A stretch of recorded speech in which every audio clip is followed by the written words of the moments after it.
नमस्ते, जय श्री राम, आदाब, सत श्री अकाल। कैसे हैं आप? सुप्रभात। हमारे जो पिछले 3 लेक्चर्स हुए हैं वो इंटरनेशनल टेररिज्म पर हुए हैं। इसी सीरीज में ये वाला भी लेक्चर है, शायद हो सकता है अंतिम या हो सकता है एक और इसका पार्ट आए। अभी तक हमने जो सार के रूप में जो पढ़ा है वो आतंकवाद की परिभाषा, उसकी प्रकृति और हॉटस्पॉट्स और किस प्रकार की एक्टिविटीज पूरी दुनिया में हुई हैं और कैसे आतंकवाद की प्रकृति फ्रेंच रिवॉल्यूशन से लेकर अब तक बदली है। और आज के दौर में हम एक मजहब विशेष का आतंकवाद पूरी दुनिया में देख रहे हैं।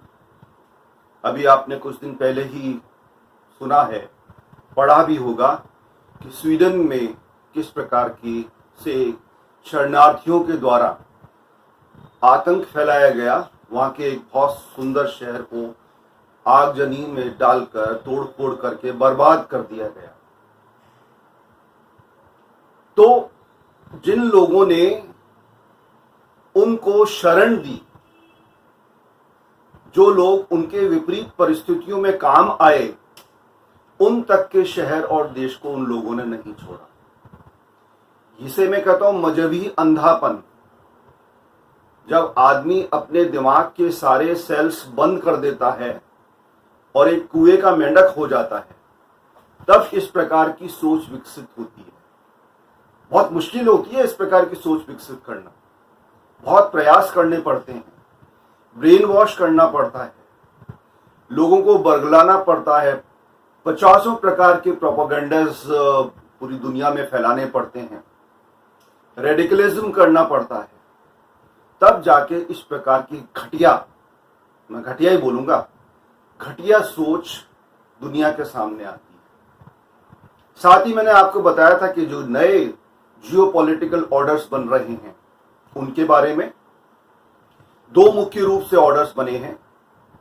एक यूएसए, जिसका वो लीड कर रहा है, जिसमें यूएसए है, इंडिया है, जापान है, साउथ कोरिया है, ऑस्ट्रेलिया है, न्यूजीलैंड है, ब्रिटेन है और कुछ नाटो के कंट्रीज हैं। नाटो के कंट्रीज 30 के करीब कंट्रीज हैं जो अटलांटिक ओशियंस को फेस कर रहे हैं। तो नॉर्थ हेमिस्फीयर के ही पार्ट हैं वो, इक्वेटर के नॉर्थ के, इक्वेटर जो लाइन है उसके नॉर्थ के। उसमें कुछ फ्रेंड्स कंट्रीज को भी जोड़ा है, जैसे इंडिया, जापान और साउथ कोरिया को। ये एक नया अलायंस बना है। दूसरा अलायंस है चाइना का, जिसमें 5 उसके गुंडे हैं। कौन कौन से हैं? Pakistan, Turkey, north Korea, Malaysia और नया बना है ईरान। ये 5 उसके एलाइज हैं और ये 5 को मिसगाइड कर रहा है चाइना, गलत पॉलिसी और गलत रास्ते पर डाल रहा है। अब इन 5 में कोई दम भी नहीं है। टर्की के जो प्रेसिडेंट है एर्दोआन, जो नए खलीफा बनने की ख्वाहिश रखते हैं, ना तो उनकी इकोनॉमी इतनी स्ट्रांग है, ना मलेशिया, पाकिस्तान और नॉर्थ कोरिया की इकोनॉमी इतनी स्ट्रांग है। पाकिस्तान तो बिल्कुल कटोरा लेके बैठा है, उसके पास कुछ भी नहीं है, बैंकक्रप्ट कंट्री है। अब इन दोनों के बीच में एक कंट्री फंसा हुआ है जो ये डिसाइड नहीं कर पा रहा है कि मैं पहले वाले ग्रुप में जाऊं या दूसरे वाले ग्रुप में जाऊं, और वो है रशिया। रशिया भी इस पसमंजस में है कि मेरे को यूनाइटेड स्टेट वाले ग्रुप को ज्वाइन करना चाहिए या चाइना वाले ग्रुप को ज्वाइन करना चाहिए। और पुतिन को ये सही समय पे डिसीजन लेना चाहिए, क्योंकि अब जो कोरोना के बाद के और कोरोना के दौरान जो नए जियोपॉलिटिकल अलाइज बने हैं, और इसमें बहुत बहुत तेजी से बदलाव होंगे। आप देखेंगे कोरोना के बाद में नई जो इकोनॉमी और नई जो जियोपॉलिटिकल यूनिट्स बनेंगी, एलाइज बनेंगे, उनके एक्शंस जो होंगे वो बहुत रैपिड एक्शन होंगे, क्योंकि अभी से उन्होंने उस पर प्लानिंग कर रखी है। भारत को घेरने के लिए चाइना ने जिस प्रकार की स्ट्रेटेजी तैयार की है, उससे आप सब वाकिफ ही हैं, पढ़ते रहते हैं। मैंने भी अपने पिछले लेक्चर्स में काफी विस्तार से इन सब चीजों पर चर्चा की है। तो भारत ने भी अपनी स्ट्रेंथ शो की है। अपनी शक्ति का प्रदर्शन किया है। हम कितने ही ताकतवर हों, कितने ही अच्छे वेपन्स हों हमारे पास, जब तक हम मसल्स पावर शो नहीं करेंगे, जब तक हम अपनी स्ट्रेंथ शो नहीं करेंगे, तब तक सामने वाला नहीं झुकेगा। तो हमने चाइना को कंट्रोल करने की कोशिश की है और उसमें हम काफी हद तक कामयाब भी रहे हैं।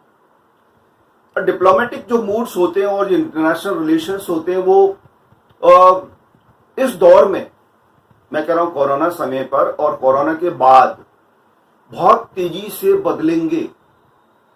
और इन बहुत तेजी से बदलती परिस्थितियों में भारत जैसे विकसित होते हुए देश को बहुत ही मजबूती से उनका सामना करना है, क्योंकि जिस अलायंस से हम जुड़े हैं वो सुपर पावर है। America, Japan, Australia, New Zealand, Britain, NATO की कंट्रीज, ये डोमिनेट कर रहे हैं पूरे की पूरी वर्ल्ड की इकोनॉमी को, और इनकी हेजेमनी को, इनकी वर्चस्व को हटाने के लिए चाइना और इनके 5 जो फोक्टे कंट्रीज हैं वो इसके साथ जुड़े हुए हैं। आप देखिए कि चाइना के जो चारों और 12-13 कंट्रीज हैं जिनकी उनसे सीमा लगती है, किसी से भी उनके अच्छे संबंध नहीं। सब देशों के एरियाज को वो दबा के बैठा है, और सिर्फ 13-14 ही नहीं, वो अपनी टेरिटरी का क्लेम कई देशों के अंदर वाले भागों में भी करता है। 18 देशों में उसने क्लेम कर रखे हैं। अभी रिसेंटली रशिया के व्लादिवोस्टोक रीजन पे उन्होंने क्लेम किया कि ये कभी चाइना का था, इसलिए चाइना को मिलना चाहिए। What nonsense. जिनपिंग जो इतना बेवकूफ आदमी है कि उसकी बेवकूफी की कोई हद नहीं है। और जो चाइना की जो कम्युनिस्ट पार्टी है वो इस प्रकार का जो मूव कर रही है पूरी दुनिया में आतंकवाद फैलाने के लिए और आतंकवाद को सपोर्ट करने के लिए, क्योंकि इस समय आप देखिए, समझने की कोशिश कीजिए, कम्युनिस्ट ग्रुप और मुस्लिम रेडिकल ग्रुप दोनों का एक बहुत तगड़ा गठजोड़ हो चुका है। जी हाँ, बहुत तगड़ा गठजोड़ हो चुका है। हालांकि ये गठजोड़ बहुत पुराना है, लेकिन अब ये बहुत ही तेजी से उभर कर आया है विश्व पटल पर, विश्व राजनीति पर और भू राजनीति पर। इंटरनेशनल रिलेशन इसी से स्थापित होंगे और सारी डिप्लोमेसी या कूटनीति इसी से चल रही है, फॉरेन पॉलिसी इसी से बन रही है। तो आज के सेशन में हम जो पुराने या ट्रेडिशनल टेररिज्म या टेररिस्ट एक्टिविटीज होती थी और नए जो टेररिस्ट एक्टिविटीज हैं, इनका तुलनात्मक अध्ययन करेंगे। साथ ही इस बात पे भी चर्चा करेंगे कि टेररिस्ट का या टेररिज्म का वर्ल्ड वाइड इम्पैक्ट क्या हो रहा है और उसका सॉल्यूशन क्या हो, how to solve this problem. It is one of the biggest problem, global problem of this universe, जिसे हम लोग फेस कर रहे हैं। और हमारी जनरेशन्स को अगर हम सुख शांति देना चाहते हैं, स्थायित्व देना चाहते हैं, तो इस बहुत बड़ी प्रॉब्लम का सॉल्यूशन कोई ना कोई निकलना बहुत आवश्यक है। मैंने यहां पर लिखा है कि 9/11 के बाद में एक पैराडाइम शिफ्ट हुआ है। 9/11 2001 में जो हुआ था, उसमें वार ऑन टेरर की जो कॉन्सेप्ट लेकर प्रेसिडेंट बुश आगे बढ़े थे, उसको आज भी अमेरिका और उसके एलाइज कंट्रीज चला रही हैं। यानी कि अब जीरो टॉलरेंस पॉलिसी होगी, किसी भी रूप में आतंकवाद को बर्दाश्त नहीं किया जाएगा, चाहे वो मजहबी आतंकवाद हो, चाहे किसी और प्रकार का कम्युनिस्टी आतंकवाद हो, किसी भी रूप में उसको बर्दाश्त नहीं किया जाएगा। भारत ने भी अपनी पॉलिसी को 2014 के पश्चात में बहुत चेंज किया है। अब हम डिफेंसिव नहीं हो रहे हैं, हम ऑफेंसिव हो गए हैं, आक्रामक हो गए हैं। और आज की डिमांड है, ये आज की डिमांड है पूरी दुनिया की, जो कंट्री जितना आक्रामक होगा, जरूर से ज्यादा नहीं, अति नहीं, जितना आवश्यकता के अनुसार वो आक्रामक होगा, उतनी ही उसकी पॉलिसी सफल होगी। ये आज की डिमांड है।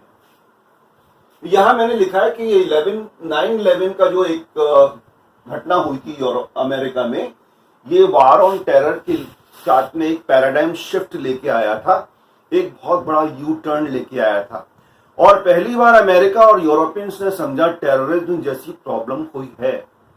जब तक हम बोलते थे, क्योंकि हम तो बरसों से इस प्रॉब्लम को झेल रहे हैं, पाकिस्तान के द्वारा स्पॉन्सर्ड टेररिज्म को, चाइना के द्वारा जो नॉर्थ ईस्ट में वो टेररिज्म फैला रहा है उसको, साउथ के कंट्रीज में जो आईसिस और साउथ के स्टेट्स में जो आईसिस और अल-कायदा ने जो रेडिकल इस्लामिज्म को फैलाया था उसको भी हम झेल रहे हैं। तो यहां एक ये यू टर्न मिला देखने को, और साथ में हम देखते हैं कि ट्रेडिशनल एंड न्यू टेररिज्म का में क्या अंतर है। यानी कि 1990 के पहले का जो टेररिज्म था और आज का टेररिज्म है, यानी कि 1990 या 2000 के बाद का जो टेररिज्म है, उसमें क्या बेसिक अंतर देखने को मिलता है। तो आप यहां देखिए, मैंने ये पॉइंट वाइज दिया है, यहाँ पे लिखा है ब्लैक में ट्रेडिशनल टेररिज्म और यहाँ पर लिखा है न्यू टेररिज्म। इन दोनों के अंतर को समझने की कोशिश कीजिए। ये कई बार यूपीएससी और आरपीएससी और आपके यूनिवर्सिटी एग्जामिनेशंस में भी क्वेश्चन आ जाता है कि ट्रेडिशनल टेररिज्म और न्यू टेररिज्म में क्या अंतर है और इनमें किस प्रकार के बदलाव या चेंजेस हुए हैं। तो पहला पॉइंट है, इसमें ट्रेडिशनल से हम न्यू को दोनों को कंपेयर करते हुए चलते हैं, दोनों को तुलनात्मक अध्ययन करते हुए आगे चलते हैं। पहला पॉइंट है, इसमें मोस्टली नेशनल और सब नेशनल फिनोमिना। पहले ज्यादातर राष्ट्रों में ही आतंकवाद होता था, राज्यों में ही आतंकवाद होता था, ये ग्लोबल फिनोमेना नहीं बना था, इसलिए राष्ट्र लड़ते रहते थे। इंडिविजुअल राष्ट्र जो है आतंकवाद से या आतंकवादी ग्रुप्स वगैरह से लड़ते रहते थे। अब न्यू टेररिज्म जो 1990 और 2000 के बाद में आया, ये टेररिज्म अब ग्लोबल फिनोमिना हो गया। यानी कि ग्लोबल लेवल पर एक नेटवर्किंग करके, नेटवर्क करके इस प्रकार से ऑर्गेनाइज किया गया है कि इस्लामिक टेररिज्म को पूरे ग्लोबल लेवल पर स्थापित कर दिया गया है। रेडिकल इस्लाम को पूरे ग्लोबल लेवल पर स्थापित कर दिया गया है और इनोसेंट लोगों को, जिसमें महिलाएं भी हैं, बच्चे भी हैं, पुरुष भी हैं, वृद्ध भी हैं, उन सबको मारा जा रहा है। कश्मीर हमारा एक बहुत बड़ा उदाहरण है। कश्मीर से हमारे लगभग 5 लाख हिंदुओं को विस्थापित करा दिया गया था कुछ ही समय में, कुछ ही दिनों में। उनका कसूर यह था कि वो काफिर थे। इस्लाम क्या कहता है, या रेडिकल इस्लाम क्या कहता है कि सिर्फ इस्लाम और इस्लाम के फॉलोवर्स को ही दुनिया में रहने का अधिकार है। जो इस्लाम को फॉलो नहीं करते हैं वो सब काफिर हैं।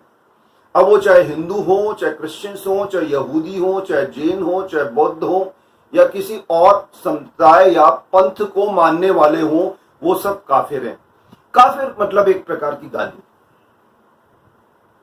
जो कहते हैं ना कि जो ताबे ना हो इस्लाम के, काफिर हैं वो जो ताबे ना हो इस्लाम के। वो सब लोग काफिर हैं जो इस्लाम को फॉलो नहीं करते हैं, इस्लाम को मानते नहीं है। और काफिरिज्म का इम्पैक्ट कब खत्म होगा, जब आप इस्लाम की शरण में आ जाएंगे, तब आप काफिर नहीं रहेंगे। What nonsense. तो ये ग्लोबल फिनोमेना बन गया है। दूसरा पॉइंट है यहाँ पे, ये ट्रेडिशनल जो टेररिज्म था ये मोस्टली सेक्युलर था, इसमें रिलीजन का इम्पैक्ट नहीं था, और था भी तो बहुत कम था। नेशनल लेवल या स्टेट लेवल पर ही छोटी मोटी घटनाएं या राइट्स वगैरह हो जाते थे, वो एक स्वाभाविक भी है, होते भी रहे हैं। अब क्या नए टेररिज्म में ये मेजॉरिटी ऑफ देम रिलीजियस। अगर आप 10 टेररिस्ट एक्टिविटीज को उठाएं तो आप देखेंगे 8 टेररिस्ट एक्टिविटीज एक मजहब विशेष से जुड़ी होंगी, एक मजहब विशेष से संबंधित होंगी। तो अब ये रिलीजियस टेररिज्म हो गया है, और रिलीजियस टेररिज्म भी एक विशेष वर्ग या विशेष समुदाय या विशेष मजहब से संबंधित है। तीसरा पॉइंट देखिए कि पहले जो ट्रेडिशनल जो टेररिज्म होता था उसमें मिलिट्री स्टाइल कमांड होते थे और कंट्रोल्ड स्ट्रक्चर्स होते थे।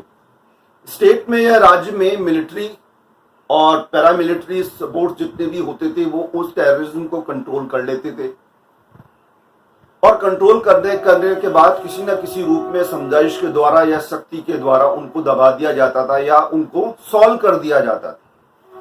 नए टेररिज्म में क्या ये इंटरनेशनल नेचर बन गया है, नेटवर्क बन गया है। इंटरनेशनल नेटवर्क या इंटरनेशनल नेटवर्क के इंफॉर्मेशन टेक्निक्स का इन टेररिस्ट ने बहुत बखूबी इस्तेमाल किया है। ये उन लोगों को सेलेक्ट करते हैं जो बहुत ज्यादा कंप्यूटर फ्रेंडली हो, और कंप्यूटर फ्रेंडली होने का ये मतलब है कि वो कंप्यूटर की इंफॉर्मेशन निकाल सकें, डेटा को चुरा सकें, डेटा को निकाल सकें और उनका उपयोग कर सकें। साथ ही अपने ऑर्गेनाइजेशंस को बढ़ाने में ये नेटवर्किंग या नेटवर्क जो है ये बहुत ही इंपॉर्टेंट या हेल्पफुल रहा है इन टेररिस्ट ग्रुप के लिए। इंटरनेट की जो फैसिलिटीज है उससे आप सब वाकिफ हैं, इसके बारे में पहले भी बता चुका हूं। तो ग्लोबल लेवल पर टेररिस्ट ग्रुप ने अपने आप को इन टेक्निक्स के द्वारा ऑर्गेनाइज कर लिया है, अपने डॉक्ट्राइन्स को, अपने सिद्धांतों को, अपने रेडिकल इस्लाम को पूरी दुनिया में मदरसों में और मस्जिदों में इस तरह से पहुंचाया है कि धीरे धीरे जो ग्रोइंग स्टेज पे बच्चे हैं वो उनका ब्रेन वॉश होता हुआ चले जाता है और सिर्फ उनको एक ही चीज दिखती है, इस्लाम इस्लाम इस्लाम, बाकी सब काफिर हैं। तो मिलिट्रिकल रूप में और इंटरनेशनल नेटवर्क के रूप में ये तीसरा पॉइंट आया है। चौथा पॉइंट है जो ट्रेडिशनल टेररिज्म था वो less radical and less devastating था। ये कम रेडिकल था पुराना, और इसमें कम नुकसान होता था। लोकल लेवल पर थोड़ा बहुत नुकसान हो गया, मारकाट हो गए, दंगे वगैरह हो गए। कम्युनिस्ट ग्रुप जितने भी हैं, जो नक्सलाइज ग्रुप हैं या माओवादी ग्रुप्स हैं, जो जिन्होंने नेपाल में और इंडिया में और आसपास के देशों में अपने प्रभुत्व को स्थापित किया है, और चाइना उनका माई बाप है, चाइना उनका बाप है, क्योंकि चाइना सभी प्रकार की फाइनेंशियल एड्स इन कम्युनिस्ट ग्रुप्स को दे रहा है, खुलेआम दे रहा है। इसलिए वो लोग कभी भी चाइना की बुराई नहीं करते। आप देखिए जो 5 कंट्रीज मैंने आपको बताए हैं जो चाइना के पिट्ठू हैं, कौन कौन से? ईरान, पाकिस्तान, टर्की, मलेशिया और नॉर्थ कोरिया। ये पांचों कंट्री, जिसमें कुछ तो इस्लामिक कंट्री है, टर्की है इस्लामिक कंट्री है, ईरान है इस्लामिक कंट्री है, पाकिस्तान इस्लामिक कंट्री है और मलेशिया भी इस्लामिक कंट्री है। ये चाइना में जो उइगर मुसलमान है उनके 15 लाख उइगर मुसलमानों को उन्होंने बंदी बना रखा है और नए प्रकार की कुरान की व्याख्या की जा रही है। आप कह सकते हैं कि 2020 में नई कुरान लिखी जा रही है जिसमें कोई चाइनी कैरेक्टर भी हो। चाइनीज कम्युनिस्ट पार्टी कहती है कि हम उस कुरान को नहीं मानते जो मोहम्मद के समय या उसके बाद में लिखी गई थी। हम नए कुरान की रचना कर रहे हैं, और कर रहे हैं, वो वास्तव में कर रहे हैं। ध्यान से सुनिए आप, नए कुरान की व्याख्या कर रहे हैं। उसमें रेडिकलिज्म या कट्टरवाद को बिल्कुल हटा दिया गया है और चाइनीज इन्फ्लुएंस को उसमें डाला गया है, चाइनीज प्रभावों को या कम्युनिस्ट इंपैक्ट को उसमें डाला गया है। अब इस पर सारे मुस्लिम कंट्रीज चुप हैं, जो कहते हैं कि इस्लाम में अगर कुरान के ऊपर कोई भी बदतमीजी हुई तो हम आगजनी कर देंगे, तोड़फोड़ कर देंगे, मारकाट कर देंगे। उसमें एक हल्फ, एक कौमा और एक खड़ी पाई, एक नुक्ते का भी बदलाव नहीं हो सकता। अब कर लो, तुम्हारा माई बाप पूरी की पूरी कुरान चेंज कर रहा है, आप लोग सब चुप बैठे हैं, कोई एक्शन नहीं है आप लोगों के खिलाफ चाइना के लिए। क्यों चुप बैठे हो भाई? अब इस्लाम खतरे में नहीं आया है, अब कुरान खतरे में नहीं है। आपके सामने स्पष्ट रूप से उसने लाखों मुस्लिम्स को मारा है, काटा है, और अभी भी वो बंद किए हुए हैं जेलों में। उनको बिल्कुल ना वो दाढ़ी रख सकते हैं, ना वो टोपी रख सकते हैं, लगा सकते हैं जालीदार, ना वो मस्जिद में जा सकते हैं, ना नमाज पढ़ सकते हैं, ना रोजे रख सकते हैं। और तो और जो मस्जिदें थी उनको तोड़कर वहां टॉयलेट्स बना दिए गए, शौचालय बना दिए गए। और हमारे इस्लाम के चाहने वाले, इस्लाम के फॉलोअर्स बिल्कुल चुप हैं। भारतीय इंडियंस, मुल्ला मौलवी जो चिल्लाते रहते हैं रात दिन, वो भी चुप हैं, क्योंकि उन तक भी तो कुछ पहुंचता है भाई। ये अर्थ सब पे भारी है। इसलिए मैं कहता भी हूं कई बार कि पैसा जो होता है वो अच्छों अच्छों के मुंह बंद कर देता है। पहले पैसा, उसके बाद में मजहब, यानी कि पहले मार्केट। या आप देखिए कि बड़ी विडंबना है ये कि मार्केटिंग ने और पैसे ने मजहब का मुंह बंद कर दिया है। मजहब चुप है, जानते हुए चुप है कि ऐसा हो रहा है चाइनीज मुस्लिम्स के साथ, फिर भी चुप है। इसे आप क्या कहेंगे? विवशता, कायरता, बुजदुली या समझौता? आप खुद डिसाइड कीजिए। तो ये रेस रेडिकल था, और नया जो टेररिज्म आया है वो मोर रेडिकल एंड रूथलेस। रूथलेस मतलब बहुत ही गैरविता, किसी भी रूप में जहां पर दया करुणा का कोई भी स्थान नहीं है। किसी भी रूप में कहीं पर भी अंधाधुंध फायरिंग की जा सकती है, ट्रक्स और बसेस चढ़ाई जा सकती हैं, बम ब्लास्ट किए जा सकते हैं, प्लेन हाईजैक किए जा सकते हैं, प्लेन्स में विस्फोट किया जा सकता है, और हॉस्टिंग्स की जा सकती है, लोगों को उठा लिया जा सकता है और फिर अपनी मांगों को मनवाया जा सकता है। किसी भी प्रकार की दया और करुणा और इंसानियत का कोई भी स्थान इस नेक्सस में, इस्लामिक नेक्सस में, रेडिकल नेक्सस में और कम्युनिस्ट नेक्सस में, दोनों का जो नेक्सस हुआ ये बहुत ही दुनिया के लिए घातक है। मैं आज आपको बता रहा हूं, याद रखिएगा इसको। इन दोनों का नेक्सस जो हुआ है, जो कि काफी समय से चल रहा है लेकिन अब बहुत तेजी से पूरी दुनिया पर उजागर हुआ है, ये हमारे आने वाली पीढ़ियों के लिए और हमारे लिए, इस पृथ्वी के लिए और पृथ्वी पर स्थित मानव जो है, मानवता के लिए बहुत घातक और विध्वंसकारी है। नेक्स्ट पॉइंट है इसमें जो मेथड्स हैं कि पुराने जो ट्रेडिशनल जो टेररिज्म होता है उसमें मेथड्स होते हैं एसेसिनेशन, प्लेन हाईजैक और हॉस्टेज। ये ज्यादातर होता है, किसी का एसेसिनेशन कर देना। जैसे हमारे देश के दो प्रधानमंत्री, एक मिसेस गांधी का और एक भूतपूर्व प्रधानमंत्री श्री राजीव गांधी जी का एसेसिनेशन किया गया। इसी प्रकार से कैनेडी जो अमेरिका के प्रेसिडेंट थे उनका एसेसिनेशन किया गया। कई ऐसी महान विभूतियां, राजनीतिज्ञ थे, उनका एसेसिनेशन किया जाता था, उनको मार दिया जाता था। और हॉस्टेज मतलब किसी को उठा लेना, चेक कर लेना। और जैसे हमारे, आपको ध्यान हो कि कंधार में हमारे एक प्लेन को हाईजैक करके वहां पर 271 हमारे जो यात्री थे एयर इंडिया में के प्लेन में, उनको हाईजैक कर लिया था और कंडीशन रखी थी कि अजहर मसूद और उसके दो साथियों को जेल से रिहा किया जाए, तब हम इस प्लेन और यात्रियों को छोड़ेंगे, अदरवाइज हम इन सभी यात्रियों को मार देंगे। कंधार में उसको रोका गया था अफगानिस्तान में। तो भारतीय सरकार ने ऑल पार्टी मीटिंग बुलाई।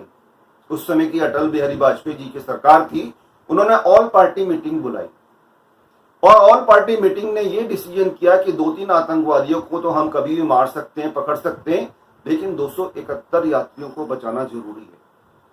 That was a voice decision.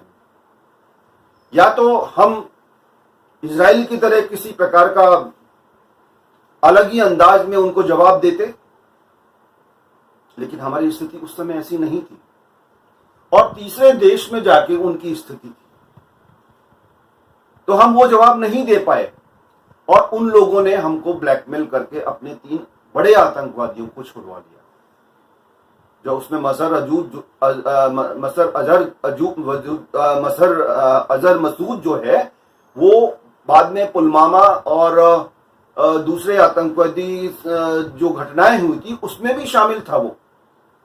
तो आज हमारे लिए सबसे बड़ा वांटेड आतंकवादी है, जिसको जितने भी आतंकवादी हैं हमारे यहाँ के वांटेड, उनको पाकिस्तान एक ग्रेट फैसिलिटी देता है, क्योंकि वो उनका पाकिस्तान का जो पॉलिसी है वो स्टेट स्पॉन्सर्ड आतंकवाद की है कि हम भारत के खिलाफ या अन्य देशों के खिलाफ, विशेषकर ईरान और अफगानिस्तान के खिलाफ यहां से आतंकवादी भेजेंगे, उनको शांति से नहीं रहने देंगे। तो ये मेथड इस प्रकार के थे पुराने। अब जो नए मेथड्स आए हैं वो क्या है? सुसाइड अटैक, जिसे फिदायन अटैक कहते हैं। आदमी आएगा, बच्चा आएगा, कोई महिला आएगी, अपने साथ बम बांध के आएगी और उस विशेष पर्सनैलिटी या मार्केट में आके अपने आप को उड़ा लेगी, मॉल में आके आपके अपने आप को उड़ा लेंगे, जिससे खुद तो मरेंगे ही और आसपास जो भीड़ है उन इनोसेंट लोगों को भी मार देंगे। इसलिए मैंने कहा कि रूथलेस, डिवास्टिंग एंड रूथलेस बहुत ही घृणित काम है, जो कोई भी मजहब इसकी इजाजत नहीं देता। अगर वास्तव में किसी मजहब की गहराई को पढ़ा जाए, किसी धर्म की गहराई को पढ़ा जाए, तो ये सब की सब गैर इस्लामिक एक्टिविटीज हैं, इस्लामिक एक्टिविटीज नहीं है। लेकिन इन लोगों ने अपने मजहब को एक आवरण के रूप में, एक शील्ड के रूप में आगे रख रखा है। अब ये नहीं जानते कि ये सब काम करके अपने मजहब का कितना बड़ा नुकसान पहुंचा रहे हैं, क्योंकि ब्रेनलेस लोग हैं ये, इनके दिमाग में सिर्फ कचरा भरा है, इसके अलावा कुछ भी नहीं है। तो सुसाइड अटैक होंगे, सीरियल बॉम्बिंग होगी, जैसे हमारे मुंबई में हुई थी 1991 में, दाऊद इब्राहिम में कराई थी, बाद में वो कराची पाकिस्तान में जाके चूहे की तरह छुप के बैठा है। और फायरिंग, अचानक कोई सरफिरा AK-47 या AK-56 लेकर मार्केट में या मॉल में, सिनेमा हॉल में घुसता है और फायरिंग अंधाधुंध करते हुए हजारों लोगों को मार देता है। What nonsense. फिर कहते हैं कि मजहब नहीं सिखाता आपस में बैर रखना। अरे मजहब ही तो सिखा रहा है आपस में बैर रखना, और कौन सिखा रहा है? किसकी दुहाई दी जा रही है? मजहब की ही तो दुहाई दी जा रही है। क्या हम मजहब के लिए कर रहे हैं? इस्लाम का पैन इस्लामिज्म करने के लिए, पूरी दुनिया का इस्लामीकरण करने के लिए कर रहे हैं, पूरी दुनिया को काफिरों से मुक्ति दिलाने के लिए कर रहे हैं, पूरी दुनिया को मोमिन बनाना है। मजहब ही तो सिखा रहा है। इकबाल साहब किसी जमाने में जब वो हिंदू हुआ करते थे तब बहुत अच्छे शायर थे, लेकिन जैसे ही वो रेडिकल हुए, इस्लाम धर्म में गए, वैसे ही उन्होंने अपने वर्चस्व और ईमान को खो दिया। तो ये मेथड्स नए इस प्रकार से बदले। और लास्ट पॉइंट है इसमें, not part of main stream global politics. अब ये पुराना जो ट्रेडिशनल जो टेररिज्म है, ये मेन स्ट्रीम का पार्ट नहीं था और ना ही ग्लोबल पॉलिटिक्स का पार्ट था। ये स्टेट या कंट्री लेवल पर इस प्रकार की बातें होती थी। और जो नया है वो high on UN agenda. UN agenda में सबसे ऊपर है हाईएस्ट ग्लोबल टेररिज्म और global politics and international relations. पूरे ग्लोबल पॉलिटिक्स में ये आतंकवाद सबसे ऊपर है, सबसे टॉप प्रायोरिटी में है, और इंटरनेशनल रिलेशंस भी इसको ध्यान में रख के किया जाता है। देखिए, अब अरबी जो कंट्रीज हैं उनको समझ आ गई है, बहुत हद तक समझ आ गई है। इसलिए वो धीरे धीरे इजराइल से उन्होंने अच्छे संबंध स्थापित किए, राजनीतिक संबंध स्थापित किए हैं, पॉलिटिकल रिलेशन स्थापित किए हैं, क्योंकि वो समझ चुके हैं कि रियलिटी क्या है। अब सिर्फ इस्लाम के नाम पर ही इकोनॉमी या पूरे वर्ल्ड नहीं चलेगा, नए समय के अनुसार उनको बदलना पड़ेगा। ये Arabic countries, UAE, Saudi Arabia, ये सब समझ चुके हैं। इसलिए इन्होंने वो जो रेडिकल इस्लाम है उससे अपने आप को पीछे करने की कोशिश की है पिछले कुछ सालों से, और ये अच्छा साइन है, it is a good sign. तो इंटरनेशनल रिलेशंस हो या डिप्लोमेसी हो या जियोपॉलिटिक्स हो, उन सब में जो इंटरनेशनल या इस्लामिक टेररिज्म है उसको सबसे ऊपर रखा है यूएन ने भी, अमेरिका ने भी, और इंडिया ने भी ये कह दिया है कि नो मोर, जीरो टॉलरेंस। किसी भी रूप में किसी भी आतंकवादी को, किसी भी आतंकवादी ग्रुप को बख्शा नहीं जाएगा, उसको सीधे जन्नत की टिकट कटवा दी जाएगी। आश्चर्य की बात लगती है मेरे को कि मतलब जो आदमी स्वर्ग में रह रहा है वो जिंदा रहते हुए स्वर्ग में है, और मरने के बाद वो स्वर्ग की कल्पना करता है, 72 हीरों की कल्पना करता है, 100 से ज्यादा स्मार्ट बॉयज उसके साथ होंगे, सब प्रकार के ऐशो आराम होंगे। किसी ने देखा क्या? ये मुल्ला मौलवी और बड़े आतंकवादी जो हैं, ये अपने बच्चों को भेजते हैं क्या टेररिज्म के लिए कि तू जा जन्नत जा, तेरे को 72 उरें मिलेंगी? आम आदमियों को बरगलाते हैं, गरीबों को और अशिक्षित लोगों को मिसगाइड करते हैं, उनका ब्रेन वॉश करते हैं, उनको यूज करते हैं। अपने बच्चे तो इनके बहुत अच्छे अच्छे बड़े बड़े स्कूल्स में दुनिया में पढ़ते रहते हैं, उनको टेररिज्म से बिल्कुल दूर रखा जाता है। क्यों भाई? अगर जन्नत ही मिलती है तो अपने बच्चों को भेज लड़ने के लिए, वो जन्नत जाएंगे और तेरे को भी बुला लेंगे कुछ समय बाद फोन करके कि अब्बा आ जाओ, 72 उरे मिल गए मुझे तो आप भी आ जाओ, आपको भी मिल जाएंगी। नॉनसेंस, मूर्खता। अब यहां आप आइए, एक और पार्ट इस पे जुड़ा है, impact on world peace, security and global politics. ये मैंने ग्रीन में लिखा है कि इसका इंपैक्ट क्या हुआ है, इस आतंकवादी एक्टिविटीज का पूरी दुनिया पर इंपैक्ट क्या हो रहा है, प्रभाव क्या हो रहा है। एक तो पॉलिटिसाइजिंग टेररिज्म, टेररिज्म को पॉलिटिसाइज कर दिया है, राजनीतिकरण कर दिया गया है इसका, और इसके आधार पर कई प्रकार के तुष्टीकरण किए जाते हैं, अपीसमेंट्स किए जाते हैं। हमारे देश में किस प्रकार की तुष्टीकरण होते रहे हैं, अपीसमेंट होते रहे हैं, उससे आप वाकिफ हैं, मैं बहुत डिटेल में नहीं जाऊंगा। लेकिन जनता जागरूक हो चुकी है, उन अपीसमेंट करने वालों लोगों को उन्होंने रिंग से बाहर उठा के फेंक दिया है। अब अधिक से अधिक विश्व के देश नेशनलाइज होते जा रहे हैं, वो नेशनैलिटी को और राष्ट्रवाद को ज्यादा प्रायोरिटी दे रहे हैं। वो अपने जमीन को, अपनी जमीन के इतिहास को, अपनी सभ्यता और संस्कृति को ज्यादा महत्व दे रहे हैं। चाइना जैसे कंट्री ने महत्व देना शुरू कर दिया, जो अपने आप को एथिस्ट कहते हैं, क्या हम एथिस्ट हैं, नास्तिक हैं। उन्होंने चाइना के इतिहास वगैरह को सबको बैन कर दिया था, लेकिन जब मालूम पड़ा कि चाइनीज अपनी हिस्ट्री और कल्चर को भूलते जा रहे हैं बच्चे, तो वापस से शुरू किया। इसे कहते हैं कि थूक कर चाटना। कहां गया माओ, कहां गया माओइज्म? ये सब फर्जी लोग हैं। फिर दूसरी पार्ट है इसमें, threaten to liberal democratic order. ये बड़ा इंपॉर्टेंट है कि जितने भी डेमोक्रेटिक कंट्रीज हैं उनके लिए एक बहुत बड़ा खतरा है।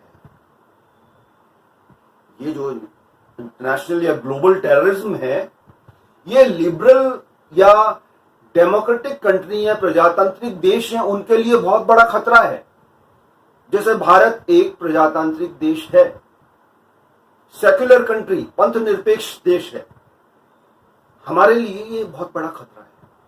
अमेरिका के लिए ये बहुत बड़ा खतरा है, ब्रिटेन के लिए ये बहुत बड़ा खतरा है, स्वीडन, नॉर्वे, फिनलैंड, जितने भी डेमोक्रेटिक कंट्री हैं उनके लिए ये इस्लामिज्म या पैन इस्लामिज्म का कॉन्सेप्ट बहुत बड़ा खतरा है। क्योंकि जिन लोगों ने भी इनको शरण दी, यूरोपियन या न्यूजीलैंड या ऑस्ट्रेलियन कंट्रीज ने, उन लोगों का एक गला उतार दिया। ये क्या है? यानी कि करुणा, दया, आस्था नहीं है, इसकी कमी है। तो डेमोक्रेटिक कंट्री जितने भी हैं उनके लिए ये क्यों किस लिए घातक है? क्योंकि जैसे जैसे ये एक्टिविटीज बढ़ती हैं किसी भी देश में, वैसे वैसे वहां की सरकारें सख्त होती हुई चली जाती हैं, सख्त कानून और सख्त नियम लेके आती हैं। जैसे भारत में टाडा लाया गया, और भी कई कानून लाए गए। कश्मीर के स्टेटस को हमें चेंज करना पड़ा। कश्मीर में जो टेररिज्म जो मेन बेस था, आर्टिकल 370 और 35A, उसको हमने बदला, उसके स्टेटस को हमने बदला। और भी कई ऐसी हार्ड कार्रवाई टेररिस्ट के खिलाफ की गई जो किसी प्रजातांत्रिक देश में नहीं होनी चाहिए। लेकिन उन लोगों ने, उन टेररिस्ट ग्रुप ने मजबूर किया कि इस प्रकार की एक्टिविटीज हो, क्योंकि मेन जो प्रायोरिटी होती है सरकार की, वो अपनी जनता को सुरक्षा देना होता है, और जब जनता का सुख शांति जब खतरे में पड़ती है तो सख्त कानून लाने पड़ते हैं। तो धीरे धीरे डेमोक्रेटिक कंट्री में भी सख्त कानून लाए जाने लगे हैं। जैसे अमेरिका में भी 2001 के बाद में वार ऑन टेरर का एक कॉन्सेप्ट लेके वो आगे बढ़े और वहां के नियमों को उन्होंने सख्त कर दिया। वो जो बाहर से जो माइग्रेशन होता था उसको सख्त किया। मुस्लिम देशों से आने वाले लोगों को बहुत ही मैन्युअली चेक किया जाने लगा, उनको रोका जाने लगा। तो करें कुछ लोग इस प्रकार की घटना, लेकिन उसका जो दुष्परिणाम होता है वो पूरे समुदाय या पूरे मजहब को भुगतना पड़ता है, जो कि बहुत गलत है। और मुझे आश्चर्य है कि इस समाज में या इस समुदाय के लोग चुप हैं, ज्यादातर लोग चुप हैं। अरे बोलते क्यों नहीं है आप इनके खिलाफ कि ये गैर मजहबी है, ये गैर इस्लामिक एक्टिविटीज हैं। आप लोग बोलते नहीं है तो इनको शह मिलती है, आप जब बोलेंगे तो ये पीछे जाएंगे। तो यहां ये डेमोक्रेटिक कंट्री के लिए ये एक बहुत बड़ा थ्रेट है, बहुत बड़ा चैलेंज है, बहुत बड़ा खतरा है। फिर हार्मफुल टू इकोनॉमी, इस प्रकार की एक्टिविटीज होंगी, तोड़फोड़ होगी, मारधाड़ होगी, तो उस देश विशेष की इकोनॉमी या अर्थ को नुकसान पहुंचेगा। मार्केट बंद हो जाएंगे, इकोनॉमिक एक्टिविटीज कम हो जाएंगी, इंडस्ट्रियल जो ग्रोथ होता है वो भी रुक जाएगा और जो जीडीपी वगैरह है उसके ऊपर भी फर्क पड़ेगा। तो इकोनॉमिक पॉइंट ऑफ व्यू से भी ये हार्मफुल है। उसके बाद है स्टेट रेस्पॉन्सिबल टेररिज्म, ये भी बड़ा इंपॉर्टेंट है कि कुछ स्टेट्स ऐसे हैं जो टेररिज्म को स्पॉन्सर करते हैं, जैसे हमारा पड़ोसी पाकिस्तान, अब चाइना भी उसमें शामिल हो गया है, अफगानिस्तान, ईरान, इराक, ये इनका जो मेन काम है वो टेररिज्म पर काम है इनका। विशेषकर अगर हम पाकिस्तान की बात करें, अगर वो टेररिज्म को स्पॉन्सर करना छोड़ दे तो उनका अस्तित्व भी खत्म हो जाए। उनको जितनी भी एड मिल रही है वो भारत के खिलाफ टेररिज्म करने के लिए मिल रही है, जिससे वो अपने लोगों को भी पाल रहा है और इन जिहादियों को भी ट्रेंड करके हमारे देश में भेज रहा है। अब इसमें लास्ट पॉइंट है, इसमें way to fight and control, how, कैसे हम इससे फाइट करें और कैसे इसका सॉल्यूशन लेके आए। इसमें मैंने कुछ पॉइंट्स दिए हैं, जैसे strengthening the state capacity, state की या नेशन की कैपेसिटी को बढ़ाया जाए, उसकी आर्मी को, उसकी आर्म फोर्स को, उसके पास जो वेपन्स थे उनको मॉडर्नाइज किया जाए, उसको और भी स्ट्रेंथ किया जाए कि वो इस प्रकार के टेररिस्ट ग्रुप को सही भाषा में, उनकी ही भाषा में जवाब दे सके। और हमारे देश ने दिया है, बालाकोट में पाकिस्तान में जाके टेररिस्ट कैंप उड़ाए हैं, पाक ऑक्युपेड कश्मीर में जाके टेररिस्ट कैंप उड़ाए हैं, म्यांमार में जाके टेररिस्ट कैंप उड़ाए हैं। इस प्रकार के अपने स्टेट को, अपने नेशन को अधिक से अधिक स्ट्रेंथन करना, बलशाली बनाना, अधिक से अधिक आधुनिक वेपन्स खरीदना या बनाना, अपने आप को मजबूत बनाए रखना हर स्टेट के लिए, इनसे लड़ने के लिए बहुत आवश्यक है। फिर मिलिट्री प्रिपरेशंस जो इसमें आ गया है, मैंने आपको बताया कि मिलिट्री की प्रिपरेशन भी, और राजनीतिक इच्छा शक्ति इसमें बहुत इंपॉर्टेंट है। राजनीतिक इच्छा शक्ति और दूरदर्शिता के ग्लोबल लेवल पर किस प्रकार के इंटरनेशनल रिलेशंस बन रहे हैं, हमें किस अलायंस को फॉलो करना चाहिए, हमें किस प्रकार की कूटनीति स्थापित करनी चाहिए, हमें किस प्रकार के मूवमेंट्स चलाने चाहिए, हमें किस प्रकार से अपने कंट्री को, अपनी आर्मी को, अपनी एयरफोर्स को, अपने नेवी को डिप्लॉय करना है, किस प्रकार से उनको यूज करना है। इन सब चीजों को अगर कोई कंट्री करता है तो वो इस प्रकार के टेररिस्ट ग्रुप से लड़ने के लिए स्ट्रेंथ प्राप्त करता है, शक्ति प्राप्त करता है। थर्ड पॉइंट में इसमें political deal with heart and mind, ये शांति का तरीका है कि पॉलिटिकल डील की जाए, इन टेररिस्ट ग्रुप से बात की जाए, जो कि भारत ने और अन्य देशों ने मेरे ख्याल से सैकड़ों बार की है, लेकिन रिजल्ट वही जीरो। अटल बिहारी जी बात लाहौर शांति के लिए अपनी बस लेके गए और उसी समय पे कुछ समय बाद कारगिल वाली घटना घटित हो। मोदी जी आते समय पर पाकिस्तान में रुके और उसी समय कुछ समय बाद में पंजाब में टेररिस्ट अटैक हो गया बहुत बड़ा। ऐसे कई इंसिडेंट्स हैं कि हमने शांति स्थापित करने के लिए बात की और कोई ना कोई आतंकवादी ग्रुप कोई ना कोई घटना कर देता है, क्योंकि वहां की पॉलिसी ही स्टेट स्पॉन्सर्ड पॉलिसी है। वहां पर आर्मी और आईएसआई सरकारों को कंट्रोल करती है। सरकारें वही करेंगी जो आईएसआई और आर्मी कहेगी। आप दूसरे अर्थों में कह सकते हैं कि आर्मी और आईएसआई प्रेसिडेंट, प्राइम मिनिस्टर और सरकार को चलाती है। प्रेसिडेंट और प्राइम मिनिस्टर चुप बैठे रहते हैं, उनको वही स्टेटमेंट देने होते हैं जो वो कहें, अन्यथा सत्ता पलट, घर जा। ये कई बार हुआ है इतिहास में, पाकिस्तान के इतिहास में आपने देखा होगा।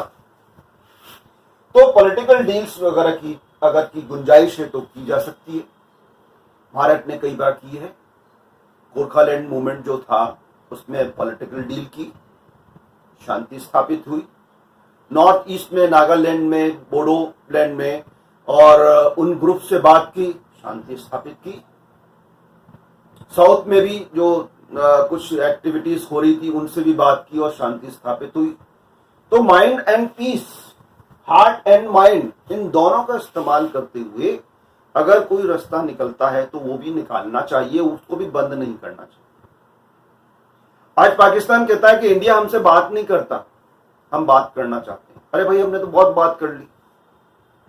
अब इंडिया का स्टैंड बिल्कुल फॉर्म है कि पहले आप ये टेररिस्ट एक्टिविटीज सारी रोकिए, उसके बाद हम आपसे बात करेंगे। हम बात करने से इनकार नहीं कर रहे, लेकिन पहले you stop the all type of nonsense terrorist activities, then after that will sit together and talk about all issues.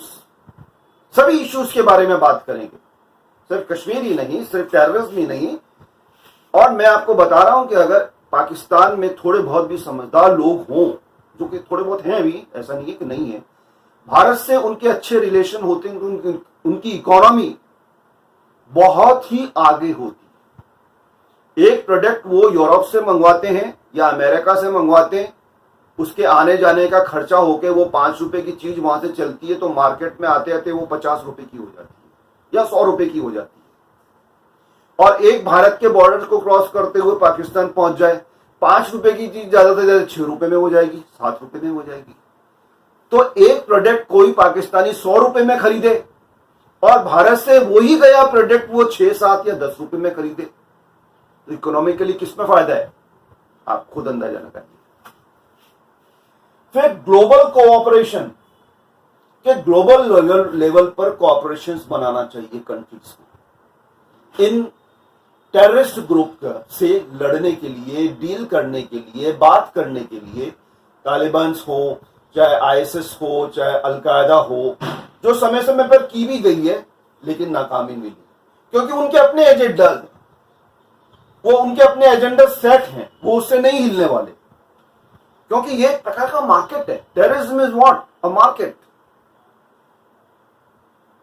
जिसमें ये ऊपर बड़े हुए बैठे हुए जितने बड़े बड़े लीडर्स हैं, इन सबको शेयर पहुंचता है उसका, जिससे इनके घर बार चल रहे हैं, रोटियां सिक रही हैं, रोटियां खा रहे हैं ये उस टेररिज्म के नाम पर। तो global cooperations and war on terror, sanctions and Interpol. War on terror का एक कॉन्सेप्ट जो अमेरिका 2001 में लेके आया, इस प्रकार के स्ट्रॉन्ग डिसीजंस भी लिए जा सकते हैं। सैंक्शंस लगाकर भी कंट्रोल किया जा सकता है। जैसे ईरान के ऊपर सैंक्शंस लगाए गए तो ईरान की इकोनॉमी बहुत डाउन हो गई और बिल्कुल वो बंद स्टेट के रूप में हो गया। पाकिस्तान के ऊपर हमने कई प्रकार के सैंक्शंस लगाए और लगवाए, आज पाकिस्तान कटोरा लेके खड़ा है।